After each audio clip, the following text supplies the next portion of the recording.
Présentation rapide de Digipad, une alternative libre gratuite et RGPD à Padlet de la plateforme La Digitale. Un tutoriel plus complet est disponible sur la chaîne. Rendez-vous sur le site ladigital.dev. En descendant sur la page, vous trouverez l'ensemble des outils proposés par la plateforme. Ici Digipad, on clique sur Utiliser pour ouvrir l'application. Vous allez ensuite vous inscrire avec un simple identifiant et un mot de passe que vous validez et qui vous permettra ensuite tout simplement de vous connecter facilement à votre compte pour créer des pads et accéder à vos ressources. Ici, je suis sur mon tableau de bord. Dans l'onglet pads créés, je retrouve les pads que j'ai créés. Il y en a 2, mais je peux en créer autant que je veux. Je ne suis pas limité en nombre de pads. Chose importante, ces pads ne sont référencés dans aucun annuaire et ils ne sont donc accessibles qu'à ceux à qui j'ai bien voulu confier le lien. Ici, sur le côté, je retrouve les informations de mon compte, avec très important mon nom d'utilisateur, que j'enregistre. Important car il apparaîtra sur tous les posts que je vais créer sur Digipad. On peut bien sûr en changer à tout moment. Pour créer un pad, c'est très simple, on clique sur créer un pad, on lui donne un nom, on clique sur créer, et voilà, le pad est prêt. On pourrait tout de suite d'ailleurs déposer des documents, des posts, des fichiers, etc. Mais il est plus simple d'aller dans l'onglet paramètres pour calibrer le pad à notre convenance. Première chose, on peut le renommer et enregistrer son nom. Ici, on retrouve le lien de partage que l'on peut copier-coller et qui est le même d'ailleurs que l'adresse ici. Ensuite, au niveau des accès, le pad est par défaut public puisqu'il s'agit de collaborer, de partager. Mais vous pouvez également décider de fermer l'accès à un pad en cochant ici privé.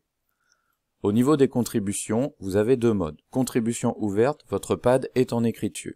Ceux qui ont le lien vers votre pad vont pouvoir, en plus de vos documents, rajouter les leurs, rajouter leurs commentaires, etc. Sinon, vous pouvez mettre contribution fermée et dans ce cas, votre pad est simplement en lecture. Ceux qui ont le lien ne peuvent que consulter les ressources et éventuellement les télécharger. Dans tous les cas, même en contribution ouverte, aucun de vos collaborateurs ne peut supprimer vos documents puisque vous êtes l'administrateur, le créateur de ce pad. Vous avez ensuite 3 modes d'affichage, mur, les posts vont s'afficher petit à petit sur le mur, flux vertical, vous aurez une colonne de défilement, et colonne ici vous permettra de créer des colonnes pour organiser vos posts. Vous avez bien sûr plusieurs images de fond qui vous sont proposées et vous pouvez aller sélectionner la vôtre dans votre ordinateur qui vous conviendra peut-être davantage. Ensuite, on va vous proposer un certain nombre d'onglets intéressants en dessous. Le premier, activité du pad. Il vous permet d'afficher ici une icône qui vous donnera accès à l'historique. Vous saurez ainsi qui a fait quoi et quand sur votre pad. Conversation vous permet d'intégrer à votre pad un chat et un fil de discussion. Et ensuite, vous avez des options ici que l'on appelle capsules. Si rien n'est coché, vos interlocuteurs ne pourront déposer sur votre pad que des petits post-it avec des titres et des courts textes. Mais vous pouvez les autoriser également à ajouter des fichiers, des liens vers des sites, des vidéos, vers des liens de partage d'applis collaboratives, etc., des documents collaboratifs, des commentaires sur les posts et éventuellement même la possibilité d'évaluer les posts. À vous de voir ce qui vous convient. Une fois que c'est fait, vous fermez, vous n'avez pas besoin d'enregistrer. Remarquez ici en haut à droite que vous êtes identifié avec votre nom d'utilisateur et on va donc pouvoir compléter notre pad tout de suite. Première chose, on peut cliquer sur la colonne pour la renommer. Ici par exemple, on va faire une colonne de documents. Et on va ensuite déposer justement des documents. Information importante, vous ne pouvez pas faire de glisser-déposer sur Digipad, ça ne fonctionne pas. Vous êtes obligé de passer par les petits plus roses. Mais ça n'est pas un problème car c'est très simple.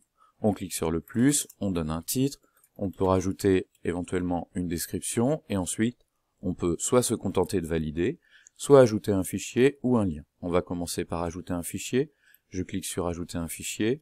Ici par exemple, voilà, je pourrais prendre n'importe lequel de mes fichiers, un texte, une image, un PDF, une vidéo. Si c'est une vidéo, préférez un fichier MP4 qui sera lisible directement dans l'appli. Ensuite on clique sur ouvrir et on patiente le temps du téléchargement. On aura ensuite un aperçu, voilà, comme ceci, et il suffit ensuite de valider pour intégrer le document. Vous êtes limité à 25 mégaoctets maximum par pièce jointe, mais c'est déjà assez conséquent. Remarquez que vous pouvez à tout moment modifier votre post, le supprimer, et ici en cliquant sur information, vous savez qui l'a créé et quand. Ici c'est donc moi il y a quelques instants. On va rajouter un autre élément, par exemple ici doc2, et cette fois on va mettre un lien de partage. Ici je récupère un lien vers un de mes diaporamas, par exemple, Geniali, que je vais coller ici, demander à Digipad de rechercher la ressource. Voilà, c'est fait, il me suffit ensuite de valider. J'aurais pu mettre un lien vers une vidéo, un site, un Learning Apps, un Kahoot, vers tout un tas de choses, ça marche très bien. On va rajouter une colonne échange pour voir les options collaboratives. Je clique sur valider, et ici dans plus, je vais ajouter par exemple, voilà, un document 3, et au lieu d'ajouter un fichier, eh bien je vais aller chercher un document collaboratif. En cliquant ici, eh bien Digipad intègre ce qu'on appelle un Digidoc, qui est une autre application de la plateforme, et qui est en fait un traitement de texte collaboratif. Vous pouvez ensuite ajouter eh bien, voilà, vos idées, vos consignes, etc. et vous validez. Voilà, votre pad est prêt, maintenant vous allez pouvoir le partager avec vos interlocuteurs. Pour cela c'est très simple, soit vous copiez-collez le lien qui est ici, soit vous récupérez le lien qui est proposé là, c'est le même.